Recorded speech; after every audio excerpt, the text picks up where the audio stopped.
কাকপথাৰৰ পৰা মই জকাইলৈ আহিছো দাড়ি কাটিবৰ কাৰণে আৰু ইমান সাংঘাতিক এখন ব্যতিক্ৰম চেলুন যিখন চেলুনত নাপিতজনে গান গাই গাই আপোনাক দাড়ি কাটি দিব গান গাই গাই চুলি কাটি দিব লগতে এই চেলুনখনত ফ্ৰীকেও কাটি দিয়া হয় কিন্তু সম্পূৰ্ণ কথাটো জানিবলৈ ভিডিঅ'টো আপোনালোকে সম্পূৰ্ণ চাব লাগিব বলক তেন্তে ভিডিঅ'টো আগৰ পৰা আৰম্ভ কৰোঁ এই ইউনিক চেলুনখনলৈ আহিবলৈ আপোনালোকে কোন বাটেৰে আহিব এইটো জানিব লাগিব এইটো হৈ গ'ল আপোনাৰ ডিব্ৰুগড় জকাই পাৰ হয় খামটিঘাট ব্ৰিজখন পাব ব্ৰিজখনৰ পৰা অকমান পাৰ হয় এইটো বৰ ধুনীয়া 2 3 4 5 আলি আছে আৰু দেখিছো মই ইয়াত একদম মানে হেউজীয়া শাক-পাচলি বিৰাট ধুনীয়াকৈ বিকি আছে জনামতে মানে ইয়াৰ যিখিনি মানুহ আছে গাঁৱৰ নিজে খেতি কৰে আৰু নিজে বিক্ৰী কৰে ন বাইদেউ এইখিনি আপোনালোকে নিজে খেতি কৰা নেকি অলপ ওচৰলৈ আহক নিজে খেতি কৰা নিজে খেতি কৰা ক'ত কৰে খেতি এই মই ক'ত কৰে খেতি আমি নদী কিনাৰত কৰোঁ নদী কিনাৰত সেই নদীখন যে দেখিলো মই তাৰ কাষতে কৰে আচ্ছা মই সেই খামটিঘাটৰ এই দলংখন দেখিছিলো তাৰ তলত নৈ এখন আছিলে আৰু এই ফ্ৰেছ মাছো বিক্ৰী কৰে ফ্ৰেছ মাছ দেখিছো এইটো তেওঁলোকৰ ফিচাৰী মাছ হয় তো আপোনালোক কি দাদা নিজৰ হেৰি পুখুৰী মাছ নেকি মোৰ নিজৰ ফিচাৰী মাছ এইটো ফিচাৰী মাছ মই নিজে পঢ়ি মিলি ফিচাৰী মাছ বিক্ৰী কৰিছো এয়া এই পাঁচআলি বজাৰত আৰু এই পাঁচআলি বজাৰত মানে সকলোৱে নিজে উৎপাদন কৰা সামগ্ৰী বিক্ৰী কৰে নিজে উৎপাদন কৰা আৰু এইটো দেখিছে চিধা চিধা গ'লেগে আমি অৰুণাচল পামগে 30 কিলোমিটাৰমান যোৱাৰ পাছত কিন্তু কথা হ'ল এইফালে এই বাওঁফালে সোমাই দিলে আমি সেই চেলুনখন পামগে অকমান দূৰ যাব লাগিব বলক আমি এতিয়া তালে যাওঁ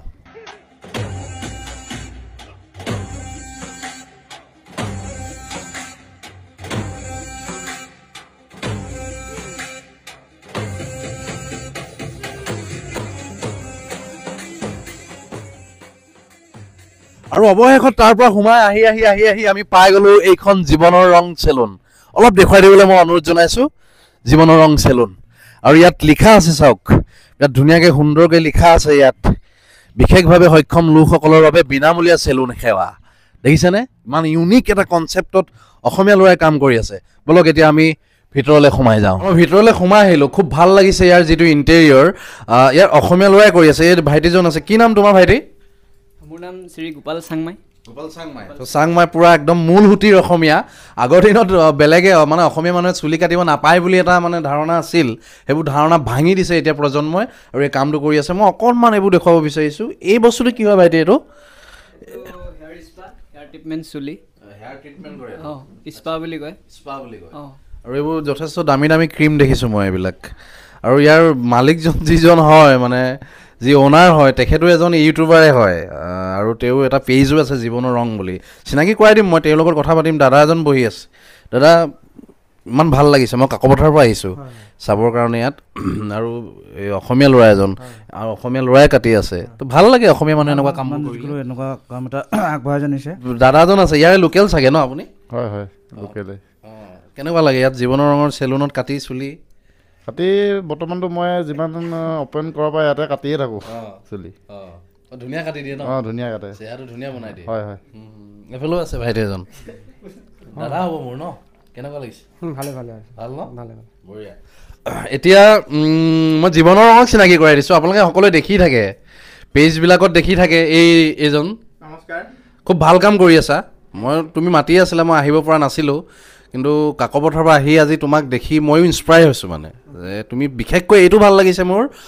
তুমি একদম বিশেষভাৱে যিসকল সক্ষম ল'ৰা ছোৱালী আছে তেওঁলোকক তুমি ফ্ৰীকৈ এই কামটো কৰি দিছা জীৱনৰ ৰঙৰ চেলুনত দাড়ি কাটিবলৈ বহিছোঁ ভাইটিজনে দাড়ি কাটি দিব চশমাযোৰ খুলি লৈছোঁ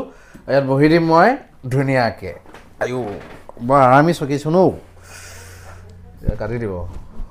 আৰু এই ভাইটিজনে বহুত ধুনীয়া গান গায় মানে ভাইটি গান এটা গাই দিয়াচোন তুমি কিবা এটা তোমাৰ ভাল লগা ও গানেতি গুৱানা ও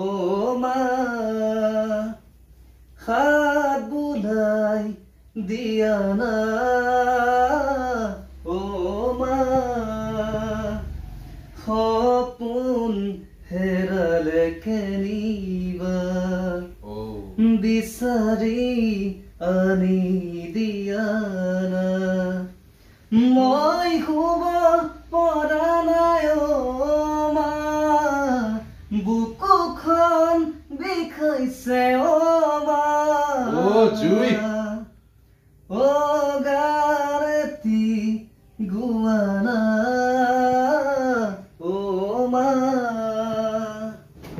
কাটি হৈ গ'ল ধুনু লাগিছে নাই কওক ইমান ধুনীয়া কাটি দিলে বগা কৰি দিলে কলা মানটোক আৰু ভাল লাগিলে জীৱনৰ ৰঙৰ চেলুনত আহি আৰু আপোনালোকক আহিবলৈ অনুৰোধ জনাইছো যদি এই ল'ৰাজনৰ কৰ্মৰাজিক আপোনালোকে ভাল পাইছে তেন্তে যিমান পাৰে সিমান ভিডিঅ'টো আজি শ্বেয়াৰ কৰক গ্ৰ' হ'ব লাগিব আমাৰ অসমীয়া ল'ৰাবোৰৰ উন্নতি হ'ব লাগিব থেংক ইউ লাভ ইউ